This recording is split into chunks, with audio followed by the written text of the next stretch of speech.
Olá, queridos, estamos no ar com mais um Conversa Pública. Muitíssimo obrigada pela sua companhia e sua audiência aqui todos os dias, inclusive nos oferecendo, né, sugestão de temas para que a gente possa buscar especialistas e trazer informações aqui para você, para todos nós, informações que podem nos ajudar no nosso dia a dia, na nossa qualidade de vida. Hoje, o nosso tema é educação.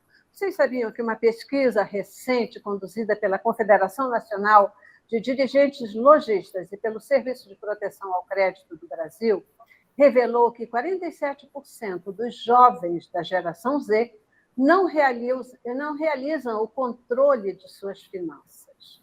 Esse dado reforça a importância da implementação da educação financeira nas escolas de maneira sistemática, tendo em vista que se trata de uma ferramenta essencial para formar jovens conscientes, capazes de planejar e gerir suas finanças de forma responsável. Embora essa necessidade seja cada vez mais visível, ainda existem desafios significativos para a implementação eficiente desse conteúdo no currículo escolar. É por isso que hoje a gente quer conversar com você sobre educação financeira nas escolas. E para isso eu tenho a honra de receber aqui no estúdio o professor Nilton Silveira Domingues, ele que é professor de matemática do Colégio Santa Marcelina e ele é também um professor de educação financeira. Professor Nilton, muitíssimo obrigada pela sua presença, pelo seu tempo aqui no Conversa Pública, na Rede Boas Novas de Rádio e Televisão. Olá, muito obrigado. Eu agradeço o convite. É um prazer estar aqui com vocês, compartilhando um pouco da minha experiência na área de educação financeira. Espero que a gente tenha um bate-papo aí bacana que possa estar instruindo o pessoal que nos escuta. Uhum. A primeira pergunta que eu queria fazer para você, professor, é o seguinte: vamos tentar conceituar o que é essa educação financeira. Por que se fala que os jovens não sabem gerir as finanças e aí a importância da educação financeira?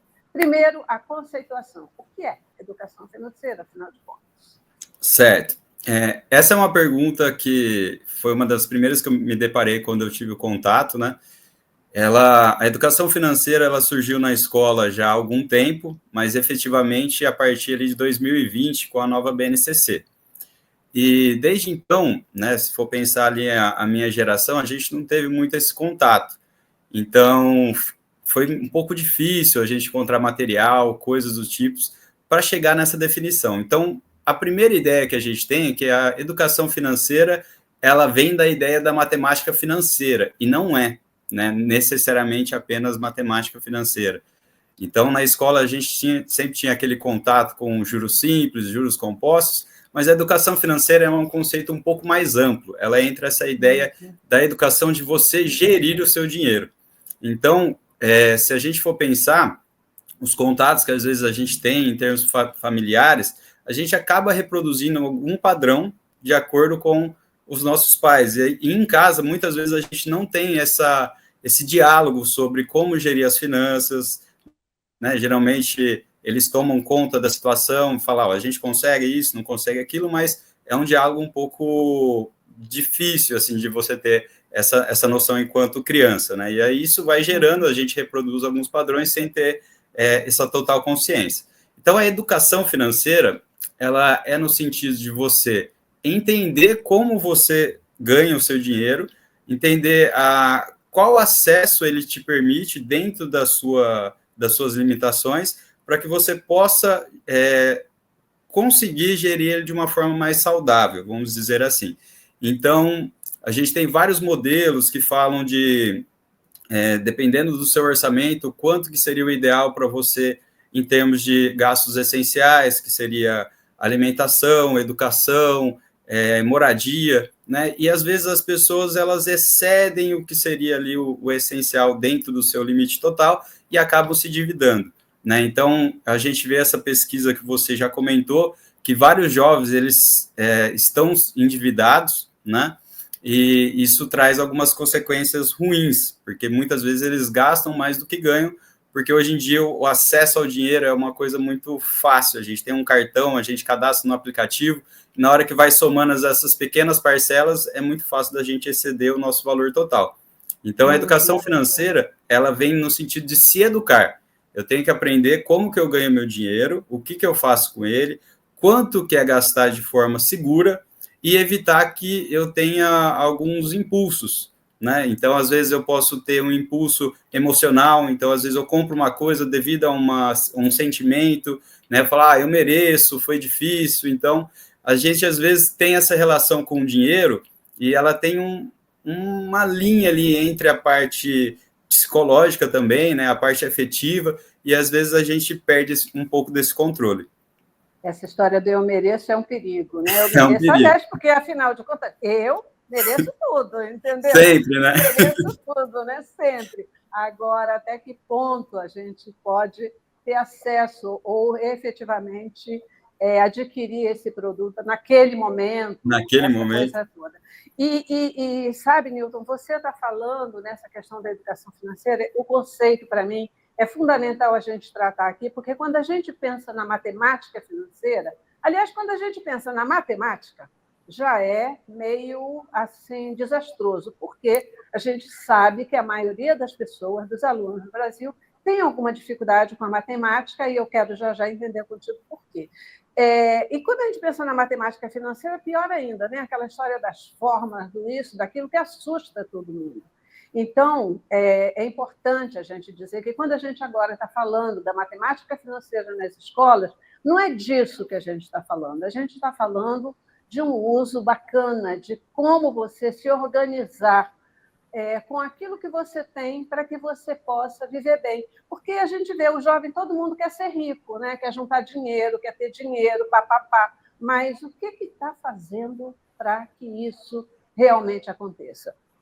Quais são as principais dificuldades ou os principais problemas que a gente tem hoje para introduzir esse tipo de educação no currículo escolar?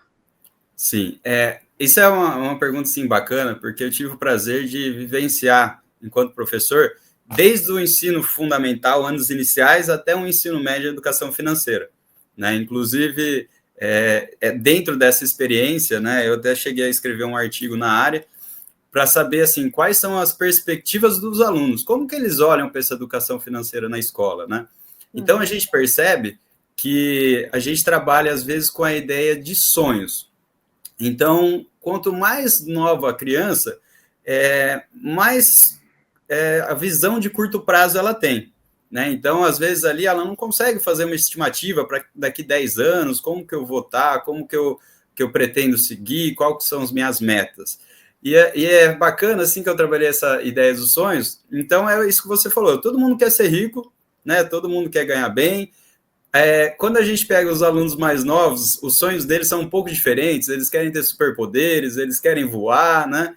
E ali, conforme vai crescendo, eles já querem ficar ricos, já querem um super carro, já querem uma mansão, e aí vai crescendo mais um pouco, eles já querem um emprego que tem um retorno financeiro legal, eles já querem crescer na área.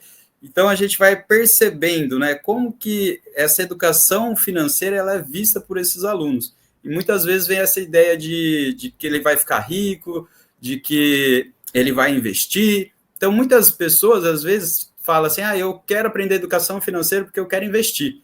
Mas, às vezes, não tem esse primeiro cuidado de juntar esse dinheiro, de trabalhar, de fazer com que esse dinheiro trabalhe por você, né? Então, a gente primeiro tem que ver o nosso perfil de consumo, tem que economizar em alguns momentos para depois poder estar investindo parte disso que sobrou. E essa mentalidade de construir esse segmento, ela é um pouco difícil, né? Porque a gente vê hoje em dia na internet, né, pessoas que falam, vou ficar milionário em curto tempo, e a gente sabe que isso não é uma realidade, isso é uma coisa aí que não é tão fácil, né? E muitas coisas são vendidas de formas que não são seguras. Então, essa parte da educação financeira, a gente começa a olhar como que a gente vai gerir nosso dinheiro e começa a entender alguns modelos. Então, um deles que eu gosto de trabalhar, igual o da Natália Arcuri, que ela cita, que a gente tem que gastar 70% porque é essencial 20% para planos e sonhos ali de médio prazo e 10% para longo prazo, para a gente já ter essa ideia de aposentadoria, de como que eu quero estar no futuro, né? Então, esse processo de construção de longo prazo é algo que a gente tem que desenvolver na escola, para eles terem esse primeiro contato com a educação financeira e para eles estarem se programando. Então, tem várias coisas pequenas que a gente pode ir melhorando. Então, por exemplo, a gente paga, às vezes, taxas de banco de manutenção de conta, às vezes a gente paga anuidade de cartão de crédito, às vezes a gente deixa o dinheiro em um lugar que não rende ou na poupança. Então, essas pequenas instruções que a gente vai dando assim, para os jovens já são algo fundamentais, porque às vezes eles conseguem um cartão de crédito melhor, eles conseguem deixar o dinheiro num banco digital, que esse dinheiro está rendendo mais que a poupança. Então, qualquer instrução que a gente dê nesse sentido, que já vai melhorando essa mentalidade, ela já é bem-vinda na escola, né? E quando a gente pensa também em endividamento, às vezes as pessoas pagam a fatura mínima do cartão e não sabe que isso está tendo um juros muito alto. Às vezes é melhor você fazer um financiamento para você pagar um cartão de crédito do que você ficar pagando aquela taxa. E às vezes as pessoas não têm noção dessa conta matemática, de que um juros cresce mais rápido que o outro, dependendo da taxa do longo prazo. Perfeito. Newton, você traz, né, toda a explanação que você faz aí, você tocou em 2 pontos que eu, além de tudo que você tocou, 2 pontos que eu quero frisar um pouco mais. Um é a questão de que você pode ter o dinheiro que tiver, pode ter muito dinheiro, pode ser rico, mas se você não souber gerir, você afunda. E essa é uma questão, né? Você pode ganhar na loteria, ganhar o prêmio da loto dessa semana, que foi 130 milhões. Se você não souber gerir, você vai gastar o seu dinheiro à toa, daqui a pouco você está zerado. E o outro conceito que você trouxe, que está englobando tudo que a gente está falando aqui hoje, é o conceito de planejamento, que é uma coisa que, numa boa, brasileiro tem muita dificuldade. Acha que planejamento é entrave, segurar a corda, é não deixar você viver, só que não é nada disso. Planejamento é você traçar um caminho, traçar um rumo e ir ajustando na medida do que a vida te impõe, daquilo que é necessário, né? Isso aí, queridos. Olha, eu estou conversando hoje aqui com o professor Milton Silveira Domingues, ele que é professor de matemática do Colégio Santa Marcelina, e ele também é um professor de educação financeira. E a gente está vendo, né, que ele está trazendo conceitos que são importantíssimos. A gente viu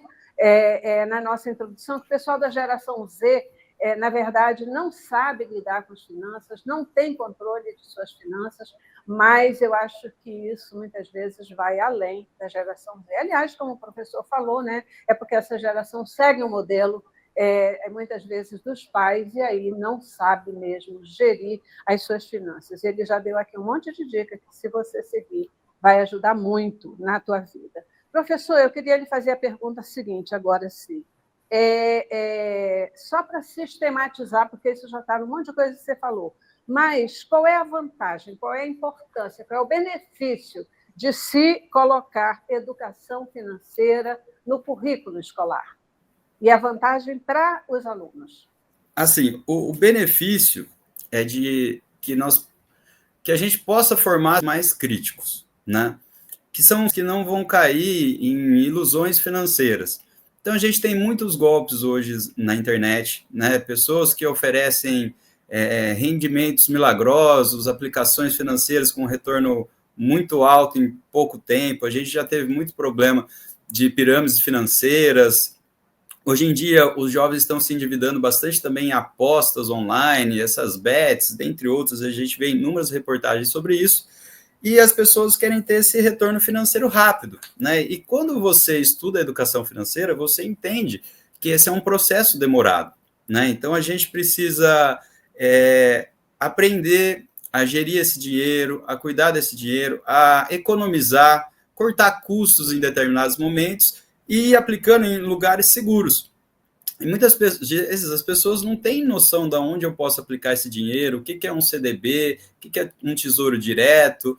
E é quando a gente passa a estudar isso, a gente vê que hoje em dia a gente tem acesso a corretoras digitais, né? A gente não precisa pagar alguém para fazer isso.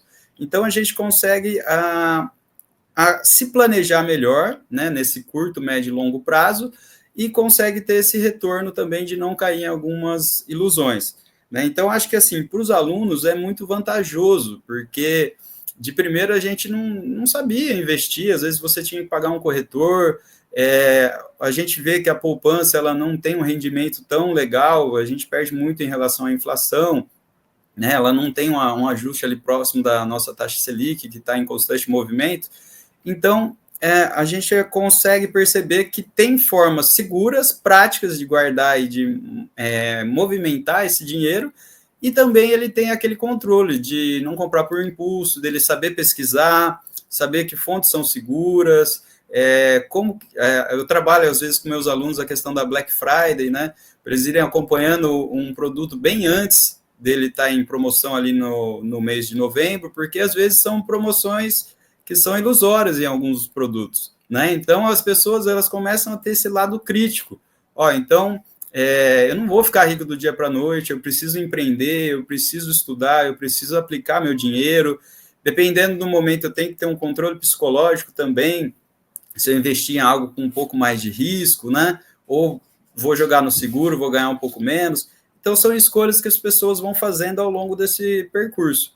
Então, acho que assim é muito vantajoso para os alunos eles terem esse contato e entender essa relação com o dinheiro para eles não reproduzirem simplesmente os padrões que eles tinham, né? Perfeito. A partir de que idade deve-se começar essa questão da educação financeira? Olha, eu trabalhei desde o ensino fundamental ali com o segundo ano das séries iniciais, né? Uhum. Então, assim, com os pequenos, o que eu fazia? Eu fazia algumas atividades lúdicas. Então, eu trabalhava com dinheirinho impresso, aqueles dinheiros que estão escritos sem valor na nota, né? E aí eles, às vezes, achavam que 2 notas de 2 era mais interessante que uma nota de 10. Né? Então, assim, a criança começa a construir o valor do peso daquele dinheiro, né? Que uma nota 2 notas nem sempre é melhor do que uma. E não aí é volume, né? Não é o volume, né? E aí a gente trabalha depois a ideia que eu fazia como se fosse um mercadinho, onde eles vendiam as coisas. Então, quem ia vender uma melancia queria cobrar muito mais caro, porque a melancia é grande, né? Enquanto você comprava um outro produto menor, sei lá, um lanche, por exemplo, era mais barato. Mas o que vai nesse lanche, né? Qual que é o custo para você produzir esses produtos? Qual que é o valor? Como que ele é vendido em peso? Então, a criança ela começa a construir essas noções de valor, de custo, desde ali dos anos iniciais. E aí, essa transição da nota, como 2 notas não é melhor do que uma, para depois você desenvolver a ideia de que o dinheiro é um número virtual, que ele pode ficar negativo, né? É algo ali que as pessoas... Não é um processo natural, né? A gente demora anos para entender esse movimento e entender que essas coisas vão sair da mesma fonte. Então, quando você trabalha essa ideia do negativo, né, essa ideia do juros sobre juros e endividamento, são coisas que às vezes as pessoas acabam deixando levar, porque hoje em dia o dinheiro muitas vezes não é físico. Então, é o que eu falei, você passa no crédito, você passa no débito, você paga num aplicativo, você passa em 10 vezes. Na hora que você soma aquilo lá, você fala, perdi o controle. Né? Então, acho que essa transição ela pode ser feita com as crianças desde os anos iniciais, né? Para elas entenderem esse movimento. De novo, 2 conceitos assim bacanas que você traz aí, não só 2, né? Desculpa, eu falo 2 conceitos, parece que eu estou limitando. Então, não, são os meus destaques, mas é a diferença de preço e valor, né? Preço é uma coisa, e muita gente aumenta o preço só porque é a melancia. O tamanho é maior, só que o valor é uma coisa muito diferente, né? O valor está na utilidade, na importância, às vezes até na necessidade que você tem daquele produto naquele momento, né? E a gente precisa aprender essa diferença realmente entre a questão de preço e de valor, né, para poder se situar e trabalhar bem isso na vida. Aí, queridos, olha só, aproveita as dicas, né? Todo dia que você tem aqui um professor de educação financeira à sua disposição para trazer dicas importantes de você poder aproveitar e já aplicar aí na sua vida, porque conhecimento bom é aquele conhecimento que a gente pode transformar em ação e jogar no nosso dia e tirar proveito dele, tá bom? Conhecimento que fica só na cabeça da gente, biblioteca fechada não tem muito valor. É bom quando essa coisa é dinâmica. E aí, professor, qual é a dificuldade de desenvolvimento desse tipo de currículo nas nossas escolas, tanto do ponto de vista dos professores quanto de alunos? Olha, essa pergunta que você falou é uma pergunta central que a gente tem. São muitas dificuldades, né? A primeira delas, assim, do ponto de vista do currículo e do professor. A boa parte dos professores que atuam hoje não tiveram essa formação, né? Então, assim, é difícil você conseguir preparar um material que seja legal. Muitas vezes você não encontra materiais interessantes, ou o material ele não tem muita relação ali com o público que você trabalha da sua escola, porque cada escola ela tem um sistema, cada escola tem um poder econômico dos alunos. Então, a gente tem que, muitas vezes, preparar e adaptar esses materiais para a realidade que a gente está trabalhando, né? Então, eu falo por mim, por exemplo, que eu fui criando materiais próprios, fui lendo várias coisas, fui montando e fui gerando ali o que eu acreditava que seja interessante e essencial para aquele meu público naquele momento. E muitas vezes o professor tem muitas aulas e não tem tempo de preparar, né? Então, a gente tem uma carga horária de trabalho bem, bem grande, né? Então, essa é uma dificuldade, material e tempo de preparação. Então, quando eu penso nesse tempo de preparação, o fato de eu ter feito uma pós, talvez ali, me ajudou a estar adaptando esses materiais. Então, eu acho que nesse sentido eu tive uma certa facilidade por estar na matemática e por estar com esse pé na educação matemática, que é a minha área. E pensando na dificuldade assim dos alunos, é que quando você segue esses materiais prontos, tem muitas atividades que não são legais para aquele público. Então, alguns alunos às vezes são mais instruídos, outros têm outras necessidades, e quando a gente tenta seguir um material, ele já é escasso, né? E o pouco material que tem, às vezes, não casa ali com a realidade desses alunos. Então, acho que essas são as principais dificuldades que a gente encontra na escola. E o professor não tem tempo para fazer uma formação. Às vezes você tem 40 horas na semana e te oferecem a educação financeira, né? As novas gerações de professores já estão tendo isso no currículo. Então, isso já é trabalhado em algumas universidades, mas essas pessoas estão em processo de formação, porque a BNCC ela foi obrigatória a partir de 2020. Então, vamos ter aqui praticamente a primeira turma de professores licenciados que vão estar com isso efetivamente no currículo. Então, muitas vezes é oferecido por um professor, em geral, da matemática, talvez, né, por já ter essa parte de juros simples e compostos. Falar, ele já sabe um pouco da ideia de matemática financeira, eu acho que ele vai saber falar de educação. E cada escola vai puxando da sua maneira, né? Uhum. Mas a gente nunca pode esquecer que, embora eles estejam tendo uma orientação formal e didática para a aplicação desse conteúdo, vai continuar essa necessidade de olhar para a sua turma, olhar para a sua realidade, olhar para o seu local de ensino e buscar adaptações que despertem efetivamente o envolvimento e o interesse da sua classe, dos seus alunos, da sua turma, né? Professor, a gente já está aqui, já terminou o nosso tempo, mas eu ainda caminhando para o final da nossa conversa, eu queria lhe perguntar qual o papel da família nessa história toda, porque a gente tem uma tendência a jogar tudo para a escola é que tem que resolver o problema, né? Mas só que a escola sozinha ela não vai resolver tudo. Qual o papel da família? Olha, isso é fundamental, né? O papel da família, ela é importante não só na educação financeira, né, mas na própria educação, né, que você disse. Muitas vezes a família pensa, a escola vai dar conta de formar o meu filho, eu já deixei na escola, agora isso não é problema meu, né? E esse diálogo com a família, ele é fundamental. E eu trabalhava essa questão da mesada com os alunos, né? Então, você vê esse movimento do falar sobre dinheiro na casa. Muitas famílias não têm esse diálogo. Então, às vezes, a criança ela fica frustrada ou por não ter acesso a alguma coisa, ou às vezes porque os pais simplesmente falam, ó, não vai dar, se vira, não é necessário. E quando a gente vê que algumas famílias, às vezes, até têm condições financeiras, mas eles falam para os alunos, ó, se você conseguir tirar boas notas, se você conseguir guardar um pouco do seu dinheirinho, lá em tal época, eu tento completar e você vai conseguir o que você quer, que é, vamos supor, um videogame. Então, a criança, ela começa a lidar com essa frustração de não ter as coisas na hora, por mais que a família, às vezes, tenha acesso, né? E ela começa a se planejar para conseguir aquilo, e ela começa a se mover, ela começa a cumprir metas, né? Então, é legal a criança entender que nem tudo vem na hora, que às vezes necessita de um esforço coletivo, né? Então, esse papel dos pais em orientar, ou até mesmo falou, a gente não tem condições, a gente pode trocar isso que você quer por isso, já vai ser legal para você, porque é algo que a gente não consegue atingir. Então, esse diálogo, ele ser feito, ele ser mostrado, essas contas da casa, vamos tentar economizar nisso, então, que vai sobrar um dinheirinho para a gente comprar aquilo no final do ano, fazer aquela viagem.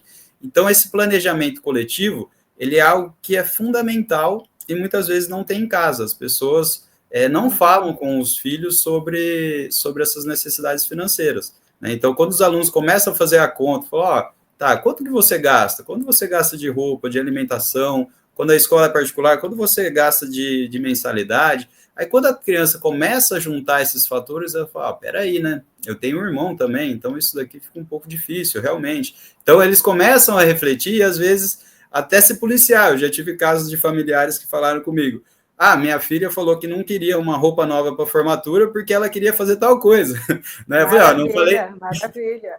Eu não falei nada disso, né? Porque a família queria comprar uma roupa nova para ela. Ela falou, mas não tem necessidade, eu tenho um vestido que eu usei uma vez, eu quero esse dinheiro para fazer tal coisa. Isso é o entendimento do conceito, né, de tudo que a gente conversou aqui, na verdade, né? É o entendimento e a consequente aplicação desse conceito do financeiro na nossa vida, né? Porque para tudo vale esse conceito. A gente abre mão de algumas coisas para conseguir outras que a gente realmente deseja. Professor Newton, muitíssimo obrigada pela sua conversa com a gente hoje, pelas suas dicas, pelas suas informações preciosas aqui no nosso Conversa Pública de hoje, tá bom? Muitíssimo obrigada. Eu que agradeço o convite, foi um prazer estar com vocês. E qualquer coisa, podem entrar em contato, a gente vai conversando aí. E é sempre um prazer estar falando aqui da nossa área e tentando ajudar as pessoas que estão nessa busca aí. Está surgindo bem mais materiais, está surgindo bastante coisa bacana aí. E foi um prazer. Até mais. Até mais, professor. Prazer também nosso, tá bom? Mais uma vez, professor Newton Silveira Domingues, ele que é professor de matemática do Colégio Santa Marcelina e é também um professor de educação financeira. Dicas preciosas. Obrigada, professor, e obrigada a você que participou conosco. Até a próxima.